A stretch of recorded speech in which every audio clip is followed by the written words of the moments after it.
Welcome back, Layer X Bulls. I have what I believe to be a very important message that I want to convey to all of my beloved BEPRO network holders and all of the investors that follow my channel that I think is very important for you to keep in mind for the upcoming months to make sure you keep a level-headed approach to your BEPRO investments and to any other investments you may have across the whole crypto ecosystem. Just bear in mind, nothing I say in this video is financial advice. I'm just simply giving you my opinion, what we could potentially see in the upcoming months, and how I am personally looking at my BEPRO investment, because I don't want any of you to be caught off guard of some of the things that could play out and to not be discouraged by short-term price action of the token, and to ensure that you have a longer-term investment thesis for BEPRO Network and how you can really take advantage of some of the opportunities coming forward to us within the upcoming year, because we have some very important up-and-coming events happening in the crypto ecosystem that will have a profound impact on the overall price, alongside some very important macroeconomic events that we can see playing out in the upcoming year that will have a high impact on high risk assets, things like crypto and stocks. As I'm sure many of you will establish, over the past 2 years, we've been in a systematic bear market for the majority of risk assets across the board, not just crypto. Obviously, crypto has been hit harder because they're a higher volatility market. But if you look at things like the S&P 500, since December of 2021, we've been in a downtrend. Granted, we've had some bullish momentum to the upside recently, but I'm sure we can agree that across the board for things like stocks, Bitcoin, Ethereum, and the altcoin market, we've been in a downtrend. And a lot of this has been spurred from heightened inflation found within the macroeconomic landscape, largely caused by an increase in the monetary supply of the US dollars. And as a way to combat this inflation, the Federal Reserve has been tightening monetary policy by raising interest rates at an unprecedented level, alongside shrinking their balance sheet across the board, making it far harder for risk assets like stocks and crypto. But these tight financial conditions will not last forever. Once the Federal Reserve is able to get the inflation back down to 2%, which you can see the inflation rate has been in a systematic downtrend for a while now, the Federal Reserve will return to a looser monetary policy by lowering interest rates and once again expanding the money supply. But this coincides beautifully with one of the most important up-and-coming events in the crypto ecosystem, and that very event is the Bitcoin halvings. Now, if you're unfamiliar with the halving cycle of Bitcoin, it is essentially an event where once a certain amount of Bitcoin has been mined, the amount that the miners receive for successfully mining the Bitcoin gets cut in half. And now this has a profound impact on the price of Bitcoin. As you can see here, the first halving occurred in 2012. We see a sustained bull run in the price of Bitcoin. Once again, the second halving occurs 2016. We have a sustained bull run for the price of Bitcoin. The third, in May of 2020, we see a sustained bull run for Bitcoin. And what follows alongside a bull run for the Bitcoin price? Here is the total market cap of all of crypto, excluding Bitcoin, so the altcoins. We see a sustained move to the upside for altcoins. What do we see again? A sustained move to the upside for altcoins. But what do we see typically around the time of the Bitcoin halvings? We usually get a scare to the downside for one last shakeout of potential investors before the sustained bull run. You see here, before the second Bitcoin halving in 2016, what did we see? We saw a 40% move to the downside. Once again, what did we see before the third halving? We saw another scare to the downside to the tune of near 63%. So we need to remember that this is definitely a possibility coming forward. But what would have happened if you weren't shaken out by this final capitulation move to the downside before the sustained bull run? Well, we got to see a move to the upside of over 30x. What happened on the third halving? We got to see a move to the upside of 6x for Bitcoin. Same with the altcoin market. What did we see on the second halving? We saw a move to the upside. We had one scare in the altcoins. We had one scare to the downside to the tune of 33%. But then what followed? Look at those gains. Look at those gains. Was there anything fundamentally wrong with the crypto ecosystem during these capitulation events that are found near the halvings? No, they were still fundamentally strong. And these fundamentals were realized in the price of these risk assets following looser monetary policy, coinciding with the Bitcoin halvings. Here, what did we see after the capitulation for altcoins? A move to the upside of 17x across the board. But what do we see that also lines up very nicely with the halving event of 2020? Well, if you look at the money supply, if you were going to look at the chart here of the money supply and think of it as how tight the financial markets are for risk assets, if you were going to look at this chart and compare that to the dates of the Bitcoin halving, where do you believe the Bitcoin halving would line up? Of course, March of 2020. Wow, what a lovely coincidence. Will we see this play out again? These dates seem to be lining up very nicely. So, my overall message from this video, it is a frequent occurrence of risk assets for the price of the token or stock to have a disconnect with the actual performance of the company during tighter financial conditions. These fundamentally strong companies and projects, their value is realized once looser financial conditions return to the market. You can see here, around the Bitcoin halving for BEPRO, we had, near around it, a scare to the downside, to the tune of 83%. However, if you did not sell, from the bottom, we printed generational wealth gains. So here's an example of what I mean by fundamentally strong companies, that their stock does not properly correlate with the performance of the company and the growth of the company. If we take a look here at the Amazon stock, the message I want to give to you here, but to not be shaken out by the volatility of a fundamentally strong project where their stock or token isn't correctly correlating with the performance of the company itself. If we take a look here at the early days of Amazon, you can see investors had to endure multiple capitulation events of volatility, trying to shake them out of their fundamentally strong investment into the company, because the general market had not realized the growth potential of the company and just how strong the company was performing behind the scenes. Picture this. You're an Amazon investor.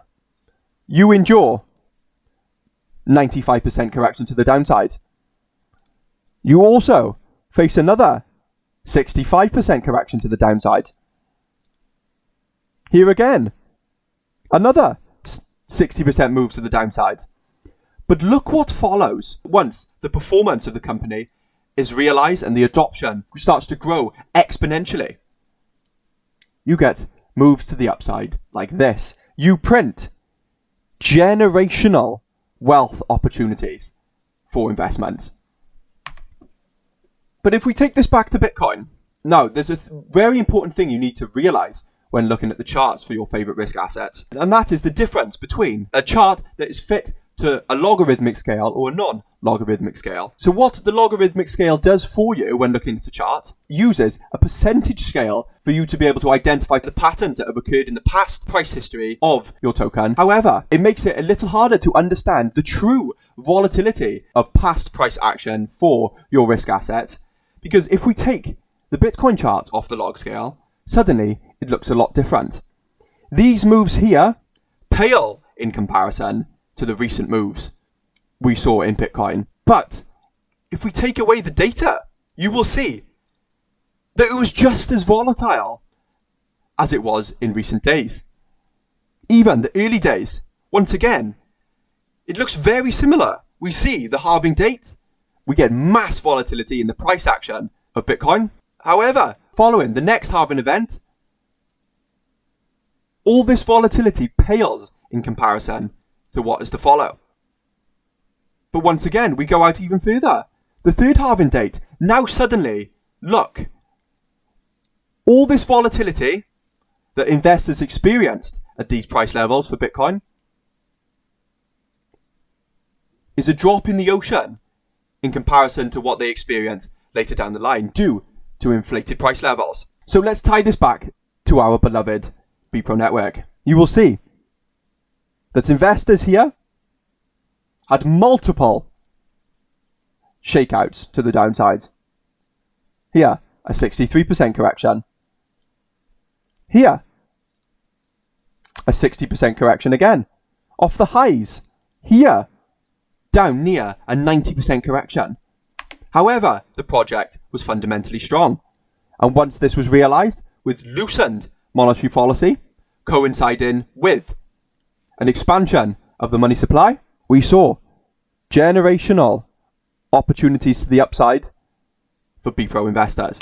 However, if you take this off the log chart, you start to see when the real gains come into play for your risk assets, that all this volatility really didn't mean anything and paled in comparison to the opportunity that you were able to take advantage of later down the line. You take away the price action, and all of a sudden, it looks volatile once again. As an investor, having to deal with all of this volatility, to be able to keep a strong mind and to be confident into your investment into a fundamentally strong project, it really does take it out of you. If we look at recent price action, look at the volatility we're enduring right now. If you zoom in on the non-log scale, this volatility is crazy, is it not?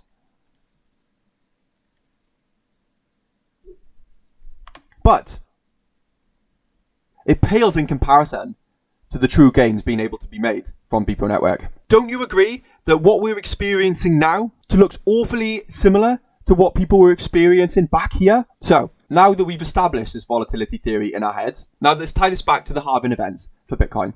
Here is a rough prediction of when the next halving event of Bitcoin will occur. We've seen recently a nice rally for Bitcoin and risk assets, but let's remember, around the halving times, we often see one more scare to the downside before a true move to the upside. But when you look at it, we're not that far away.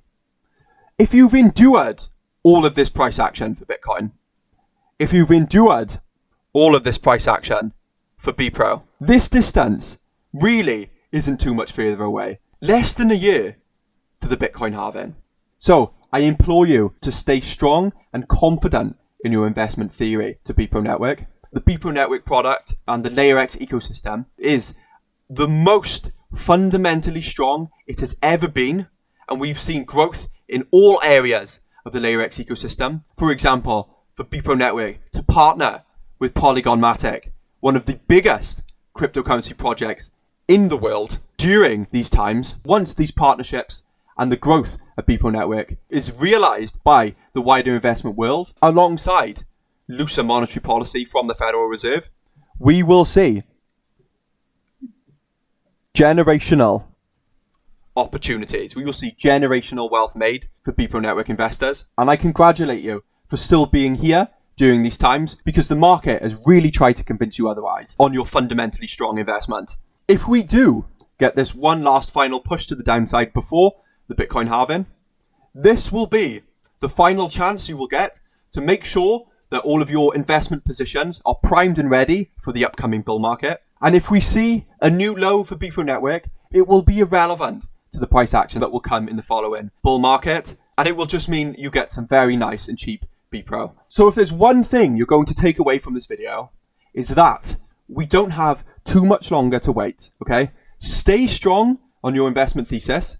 It is obvious that the price of our BEPRO token is not directly correlating with the growth of the BEPRO Network product and the Layer X ecosystem.